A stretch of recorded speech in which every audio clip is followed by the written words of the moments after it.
Welcome to Uncharted Paths, the podcast about the unexpected turns our careers take and the growth we find along the way. Today, I'm excited to welcome our first international guest, Andrew Wong, who's based in Tokyo. Andrew is a global technology leader whose career has taken him across Asia, Europe, and Silicon Valley. He started in leadership roles at Yahoo and Yahoo Japan, then pivoted into fintech and cryptocurrency with companies that went on to be acquired by global players like FTX and SoFi. Andrew now serves as Group COO of SoraMitsu, a blockchain technology company. There, he helps guide an international team building real-world financial infrastructure for governments, enterprises, and universities around the world. He also advises startups and research institutions on both sides of the Pacific. In this conversation, we'll explore how to challenge cultural norms, how to decide which risks are worth taking, and how global perspective and adaptability paired with a willingness to take on uncharted challenges can shape not just careers, but entire industries. So Andrew, welcome. Super happy to have you here. It's great to be here, Greg. Thank you. All right. First question I like to ask everybody is, can you tell us what you do and how do you usually introduce yourself at a dinner party? Well, thanks, Greg. So I guess the intro formalities, as you mentioned, I'm the Group Chief Operating Officer at SoraMitsu based here in Tokyo, Japan. We specialize in really creating open source software solutions for businesses and government agencies worldwide. We also build a decentralized technology and infrastructure for the Web3 space. I guess the dinner party answer would be I am that person who has really lived around the world, worked at cutting edge tech companies, and really built amazing tech that is both commercially viable and has touched and positively impacted the lives of millions of users around the world. Was this your plan? I mean, some of these things that you talked about are pretty new technology. How did you think about where you'd end up, or was this some version of it? Well, not at all. In all honesty, I thought I'd just be another Asian American tech professional in Silicon Valley driving up and down the California 101 or 280 to and from work, probably at one of the big tech corporates or a startup funded by a tier one VC on Sand Hill Road. But as I kind of went through school and paid my dues at the big corporates, such as Yahoo, where we met, I realized that my real passion was to really connect with people around the world and really understand their stories, which led me to start my career working in product marketing and started that journey at Yahoo and across other companies. Nice. Okay. So maybe just walk us through your career journey from where it began until where you are today. Sure. So I grew up in Silicon Valley. It's really an environment where the technology was, and I think still is, the subject of everyone's conversation, no matter where they are in their life arc. And as a youngster, I saw what life was like before the internet and then with the internet. So really taking a front row view into how emerging technologies really touch and can benefit people's lives for the better. And really how technology can sometimes or often really outpace society's ability to understand its implications. I quickly realized that I wanted to see more of the world than California. So I spent a few years at NYU and then worked in New York City. So just seeing other cultures and really being open and available to understand how things are done on the East Coast. After a few years in New York City, I wanted to transition into a role where I could apply skills more intimately into the tech space. I got a job at Yahoo where I took on roles in both the operations, finance, and also product marketing discipline, and really became over time responsible for managing large customer projects and commercialization of ad tech technologies in the United States, Asia Pacific, and later with a joint venture at Japan. After 11 years at Yahoo, I decided to reset my career and off-ramp out of the ad tech space and into the emerging financial tech or fintech, as they say. I think this decision is driven mostly by a desire just to pursue roles and opportunities that enable me to really appreciate new things. I also learned that even if a technology trend is an emerging one and the tech is fantastic, great tech almost never ever sells by itself unless you create the right team, the right story, and the right marketing around it. And I think these principles have enabled me to manage my career up to my current role today at SoraMitsu. One of the through lines that jumps out to me is that it's really around business leadership. And one of the things that I think about is that leadership can happen from any chair in the organization, or I think that can be true. And you took a bunch of roles that over time, they maybe didn't start as being the business leader the way you are today, but over time built themselves that way. But even when you did start, you were still approaching it from how do I lead this business or how do I drive the biggest piece of it? Is that how you thought about it as well? Yeah, absolutely. I think leadership is a function of just having some behavioral credibility. Just because you're a manager doesn't make you a leader. Having behavioral credibility, I think, is what enables you to be able to have access to the top projects and be around amazing, smart people. I think behavioral credibility is an expression I hadn't heard before, but I like that a lot. I might use it again. You talked about growing up in Silicon Valley and your expectations were that you would drive up and down one of those major highways in the Bay Area. Were there family expectations or ones that you had placed on yourself? Did you have a sense of what you wanted to be when you grow up, or did you have any expectations that were placed on you by anybody else? That's a great question. I probably am the product of Asian tiger family parenting. So for those of you who might not be aware of that, I think that it may have changed since I was a young lad. But success, or a definition of success, it follows a certain kind of life arc. You study hard in school, you do well in school, you find a job, you get in the system, you don't ask questions, you live your life, you pay bills, and that's it. You go to a good school. Yes, you go to good school and you just get in the system, right? What I realized very quickly, and some people don't realize this at all, is that both your professional and personal life cannot always be mapped to a linear roadmap because there is a lot of serendipity to life that you can't really plan for. I think what I also learned, and probably equally important, if not more, is that just having a job will not get you financially ahead. And what I mean by that is you are contracting your time for money. That's really what employment is, right? And if that's the contract you're engaged in, it's just vitally important to really understand what is your own voice and destiny and what you as an individual bring to the table. Because life is very short. I truly believe that we owe it to ourselves to figure out what our true voice is and what values that we stand for. And we shouldn't say that it's just to pay bills, because frankly, that's just not what I believe life is about. Did you feel pressured to stay on that path? Finding that bigger purpose, I think, is something that a lot of people can recognize and want to achieve. But how did you find the way from the pressures of your parents or those that you had growing up to stepping off of it? Was there a moment where you said, okay, here's what I'm going to do that will break away or that will shift this path? How did you make that work for yourself or happen for yourself? I definitely felt a pressure to stay on traditional linear path. Growing up, there's often a societal narrative in blue and notably white collar jobs that you should find your career as soon as possible, climb the ladder, try to take care of yourself, but also be in a persistent state of stress. And if you aren't perpetually exhausted, you must not be doing enough. And that's just how the game worked, right? Of course, we have to pay our dues. And I'm not saying that you shouldn't work hard, because working hard is important, but that's a given. And everyone is doing that globally. So to really stand out as an individual, you really need to find and realize that the linear and traditional path of life and career has to be inventive and really creative too at the same time. Did you get pushback from folks, either your parents or people around you? Not so much. I think a lot of the people that I have surrounded myself with were very supportive.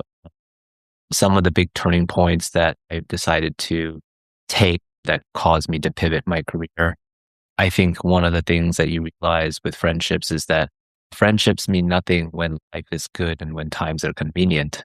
Friendships mean a lot when things are tough and uncertain. For example, the decision to leave Yahoo after 11 years, and in doing so, really leaving the creature comforts that a Fortune 500 brand name company offers in terms of just organizational and I guess life infrastructure. So it's definitely a scary time, but I was really fortunate to have people such as you to really reach out to and to help make that bold leap less scary. So I guess talking about that bold leap, you left your Fortune 500 corporate job, you moved to Japan. I mean, that is a big, bold leap. How did it go? How was that for you living that? Was it something that you spent a long time thinking about? Talk us through how that happened. Well, it was definitely a bold leap. Also, there was a lot of serendipity to it. So when I was living in Silicon Valley, living in my parents' home, and I was probably having a premature midlife crisis as someone in their late 20s, realizing that I guess this was it. You know, you made it. And then I got a message that I remember vividly on a Saturday evening. And over that evening, it was, would you like to move to Asia? And of course I said, yes, right? Let's do it. That was my initial leap to Asia. But I think if you look at it from the context of the overall arc from Yahoo to where I am, I mean, the leap I think was very bold. You're moving from ad tech to fintech. You're moving from different countries. In my situation, I went from a Fortune 500 company at Yahoo, great friendships, great infrastructure, to unknown startup world. And if you're in a startup environment, you don't have necessarily the team around you, and you realize that you have to grow and really build the team and find money to do so all by yourself.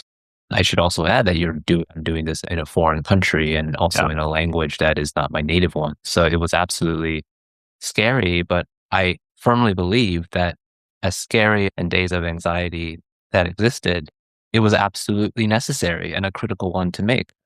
Absolutely a bold and painful leap in hindsight, but it was absolutely necessary for me to continue to grow and build my career in a way that really matched my own life and professional arc. I think it's very easy for people to get caught in a comfort zone and forget that if you stay in that comfort zone, chances are you're not really learning or challenging yourself. And it's only when you're in situations where you actually don't know what to do, when you actually are not sure what the right or wrong path is, I think that's when you get the greatest opportunity to grow as an individual and to really find your own voice. Yeah, agreed. If you don't have the oh shit moments, you're probably not stretching yourself enough. You talked about getting that message of, do you want to move to Asia? Had you been positioning yourself for something like that? Or was that the outcome of a career conversation you'd had with your manager or with a mentor? Or was it something where they just saw a need and thought of you and somebody else connected the dots? It's a great question. They say that there's sometimes luck in life, but I think that luck is a function of the residue of the hard work and the credibility that you have built with the people that you interact with, you work with, or you touch, or you have some positive impact too. Leading into my move to Asia, I had been very plugged into the entire product management organization at Yahoo. And I just worked my butt off. And using that word again, behavioral credibility, when you're trying to hire someone or you're thinking about who do you want to staff for an initiative, you want to have someone there who you trust and actually know can get things done.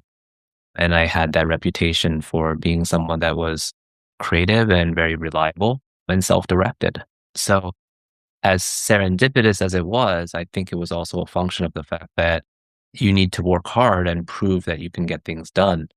Yeah, I think that point on delivery is really important. And then the other thing, you didn't say the word trust there, but I think that was the other common thread across all of that is people know who you are and then they trust you to get things done. They trust you to show up. They trust you to deliver. I think this is generally true, but in large corporations, that's often very true that a big part of your personal brand is the who and how much they trust you. And that really opens doors. There's times where companies say we need fresh blood and fresh perspectives, and they want to hire externally to fill a role.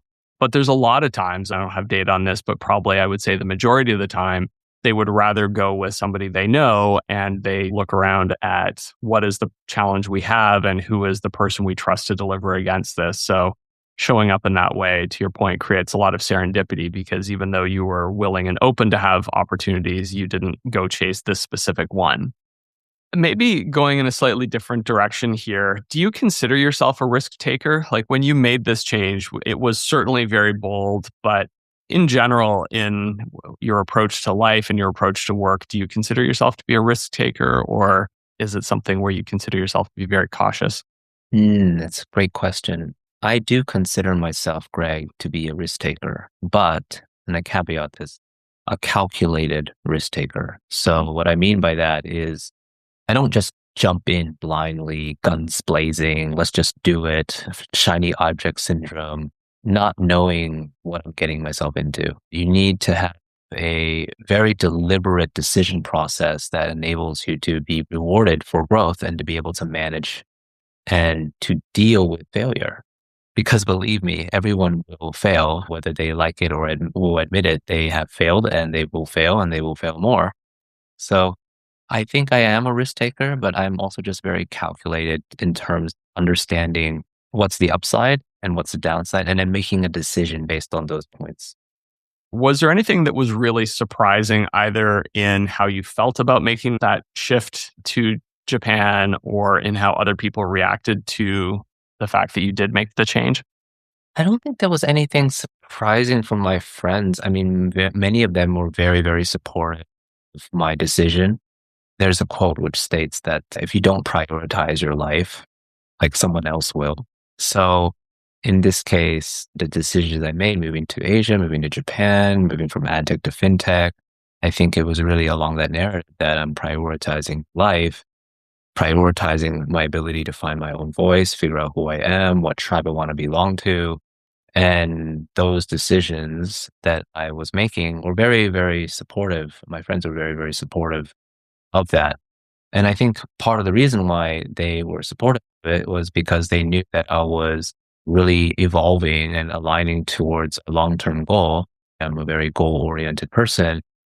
I wanted to take a view through my actions about, why am I doing this? What kind of impact will I have? Who I am as a person? And is what I'm doing having a real positive impact for humanity? Because you want to be doing good things, things that help people. And so all these different actions, I think, were things that I felt were necessary for me to find my own voice. And a lot of the people around me, I think, were very supportive of that. Which is going back to that point on community, just how important that is. What was the hardest part of making the shift? The hardest part, I think the hardest part of making that shift is transitions, and being in a state of transition and uncertainty is hard. Right? I won't sugarcoat it. It's difficult. When you're in a large organization and you're comfortable, change that you're not used to can cause stress and anxiety, right? But I think it's absolutely necessary for one to go through those things. But I think the most important aspect to help manage that transition and to think about that transition is realizing that anything that happens, it's going to be on you to make it happen. And I think that kind of self-efficacy is probably what helped me get comfortable in being in that persistent state of discomfort. That, and I think investing in good health and having family and friend and support structure, that's also critical. But it's that self-advocacy, being self-directed, and it's easy to put blame on something else, or because of that, or because of some other factor. But what I think is most important for people who are looking to make a change is to also remind themselves that the things that you can control is what you see in the mirror. Anything that happens today, it's going to be on you to try to make it happen. I've also moved countries, and I think that moving from Canada to the US is probably a much smaller change than moving from the US to Japan, but it's still hard in ways that you don't expect. And all of those things are definitely critical to making these changes successful. Was there ever a moment where you faced imposter syndrome or doubted the choice that you made? I think it's a great feeling to have imposter syndrome, because it means that you are in a state of discomfort. It means that you are in a place where you actually don't know what to do. And that is the best environment. That's what they call blue ocean, to learn and grow and become more aware of yourself and to be able to grow and nurture your own skills and capabilities. So I think that the imposter syndrome of how am I in this role is actually a blessing because you're actually in that position to be able to take on things and bodies of work or tasks that you otherwise may not have been able to do in the past. And you can really shape and synthesize and mold it to something that you feel is a great deliverable or something that you can be really proud of and something that can hopefully leave a lasting legacy to customers or people around the world. I love that framing because I think it's something that will be helpful to people. But I guess just to push on this point a little bit more, you put, I think, a very helpful, but also very positive spin on it. And I agree with it. But also, like, what if you fail? We talked earlier about everybody faces setbacks at different points. And how do you, on the one hand, take this great opportunity that somebody has trusted you with that stretches you and is stretching you, but also on the other hand, sometimes you fail. And how do you move forward with those two things, knowing that those two things might be true? Well, I think risk is very subjective, right? Depends on the person, depends on their background. I have never been afraid of failing or taking risks or calculated risks. Part of the reason why is because I think that if you don't fail, it means that you are not trying hard enough to stretch your abilities. I think the only way to learn is if you fail. Mhm. And if success always came easy, what's the fun in that, right? I think that failure is kind of like a brush on a canvas in a painting. It's that messiness and that unpredictableness that I think is what, at least in my opinion, what makes life so exciting. Now, for some people, especially cultures that are risk averse, failing is not looked upon highly, right? It's very shameful. No one wants to hang around with someone who has failed. And based on the cultures or based on individuals, they may have that perspective. I think that the only way to learn is if you make mistakes. And I think the key point is not making the same mistakes twice. That's a really great way to think about it. And I'm putting words in your mouth here a little bit, but part of what I heard you say as well is that you're shooting really high so that sometimes you might be failing. The failure is not that everything fell through all the way. Sometimes it's that you set your sights on something really high and you cleared a high bar, but not the highest bar, or at least not yet or not this time. So I think that's more commonly the case. And yes, every now and then something big really blows up and might even have some consequences, but that's the risk of anything big. Those are the opportunities that do challenge us, do grow us, and change the way that business gets done, that cultures are shaped. Those are the things that can be really impactful. So it's not something to be scared of, but it is something to be thoughtful about how you navigate. You talked about calculated risks. I think that's a really great way to think about it too.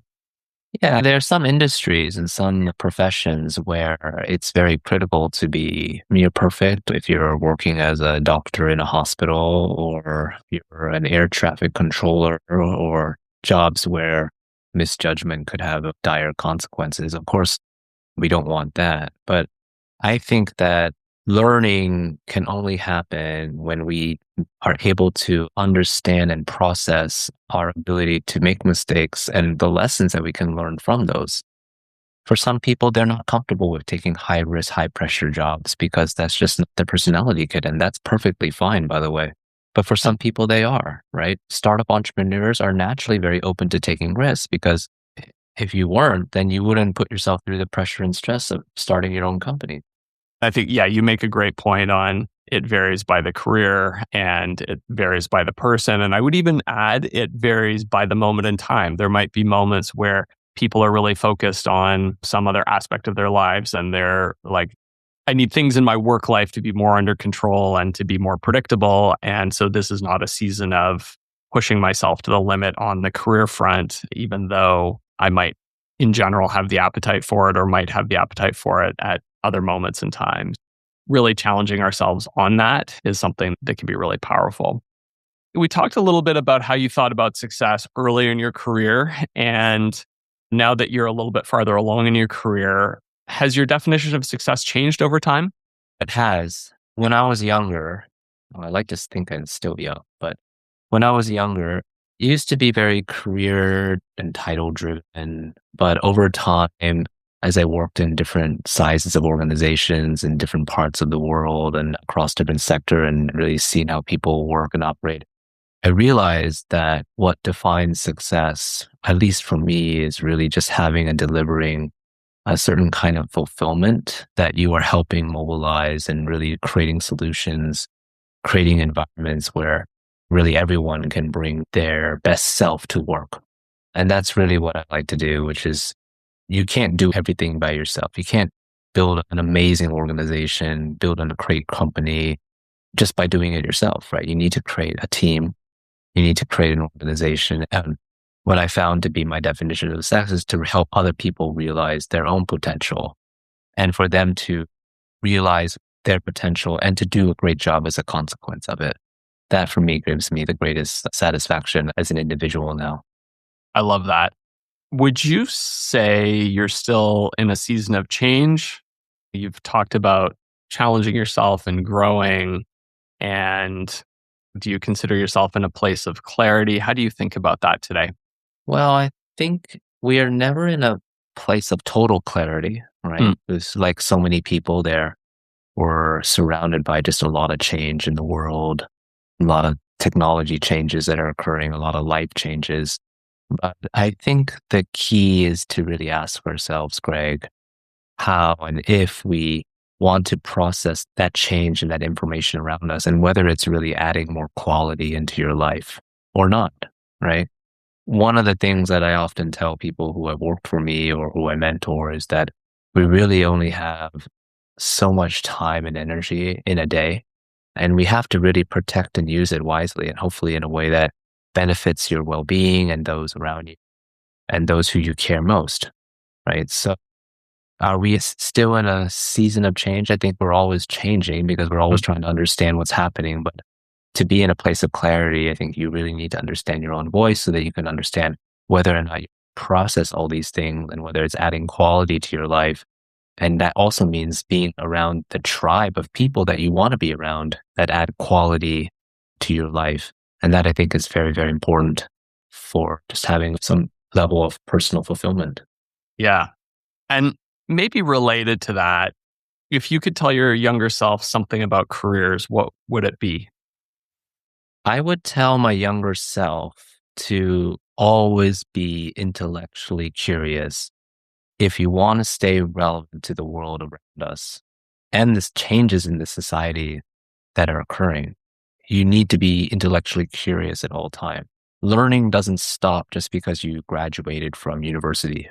And if one can always stay intellectually curious, I think those are some of the most important skills that any young person can really benefit from as they start their long career.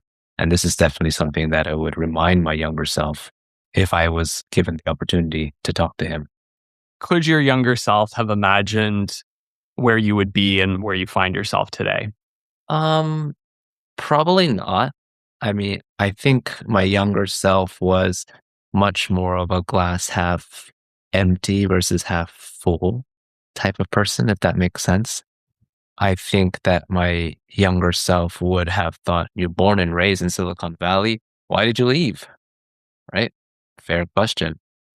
And this kind of goes back to what we discussed earlier, which is to take the road not commonly traveled. And if you're given the opportunity to drive on a road that is not commonly traveled, it can create such amazing opportunities that you just wouldn't get access to if you just stayed the course, right?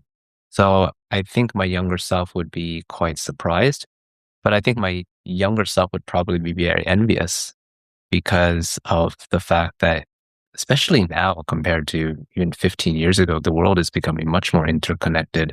Things that happen in the United States are quickly found out in Asia. Communication technology is near real time.